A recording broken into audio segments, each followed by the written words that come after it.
Welcome to Live at 5:55 with Joseph. Hope you have a great day today. And I'll tell you, I'm really appreciative. I don't say this all the time, but I am so grateful that you come here and you join me for the lives, whether you listen to it live or whether you listen to the replay. And for those of you that help me share this and on your page and spread this information so I can impact more people, I'm truly blessed for the actions that you take because you put this in front of people that I wouldn't be able to. So it helps spread this message, which is my mission to, and my passion in my life is to inspire, motivate, and teach people how to live better lives. So thank you. Thank you whether you're joining me. Thank you whether you're commenting and liking. Thank you for sharing. I'm glad you're here tonight. And tonight is all about that everything in our world, everything in our life is created twice. First, it's a thought before it can ever become a thing. And so if you look at the automobile, because I'm from Detroit, Michigan, I put a shout out to Mr. Ford there. But the automobile, it was a thought that Mr. Ford had before he ever could bring the production line and find a vehicle that had the investment point to it that more people could afford to do the production of the automobile. It was a thought that he had before it could ever become that assembly line. The Wright brothers, they had a thought of a vision. They had a thought and then a belief, but they had a thought in the vision of taking flight before they could ever experience that. You know, what I do today with these Live at 5:55s even, it was a thought I had of how I can impact people, how I could give information away, how I could share to help people live better lives before it could ever come to fruition to what it is today.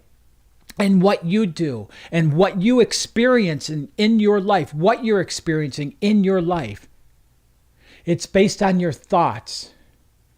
And then that's what brings it to fruition.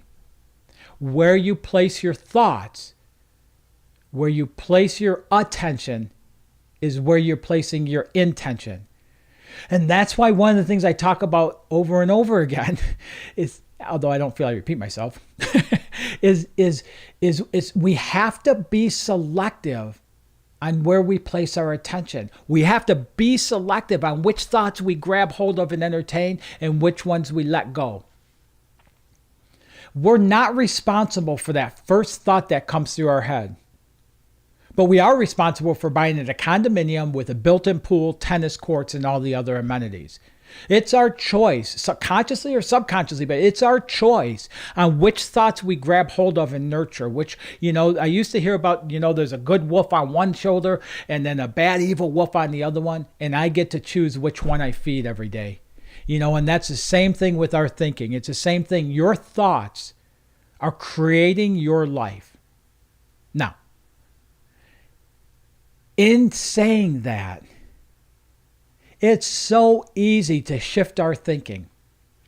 It's so easy to move into experiencing life differently by adjusting our thinking. Some people I talk to are just so caught up in CNN, constant negative news. And in our world today, it's hard not to be, really, with everything going on.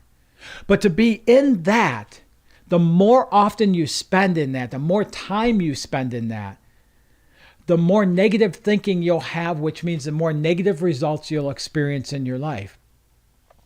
Super successful people understand, and we're all super successful, but really wealthy, that 1% of the most abundant people in the world, and by abundance I mean are all areas of life: health and well-being, vocation, time and money, freedom, and the works that we do.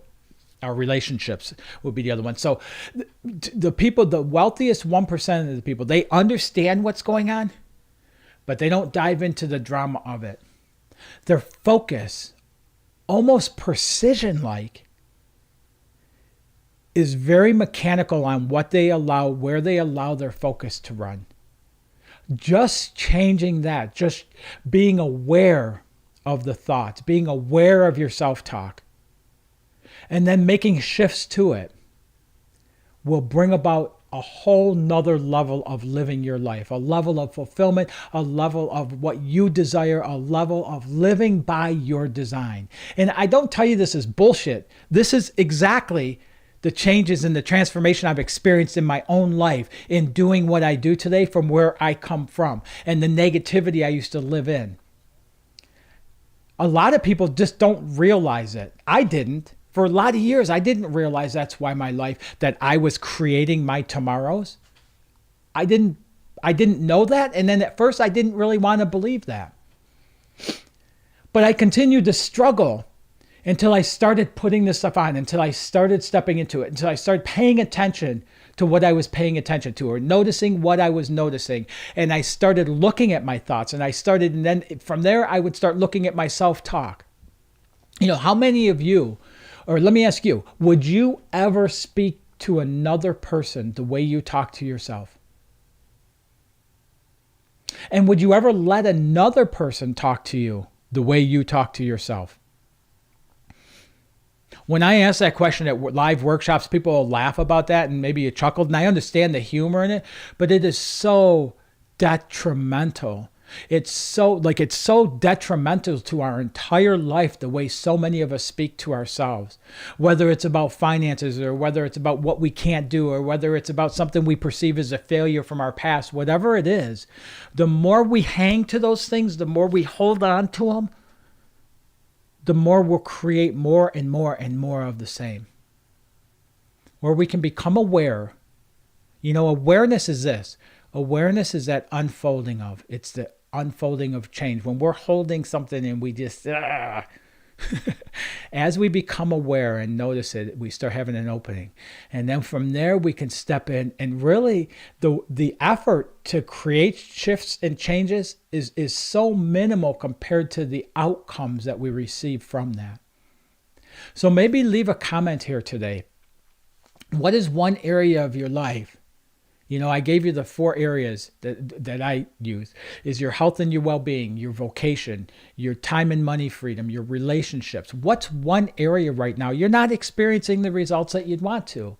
And it's nothing on you. There's no judgment on you for that, but just what's one area you'd love to uplift? Write a comment, throw a comment in there of what that area is for you. I'll give you a second to do that. And then once you put the comment in there, just be aware of that area. Be aware of what your thoughts are. Be aware of what your self-talk is, or how you speak about that area. Just notice that as you go forward from here and see what happens for you. Take this information, implement it into your life. You are going to love the outcome.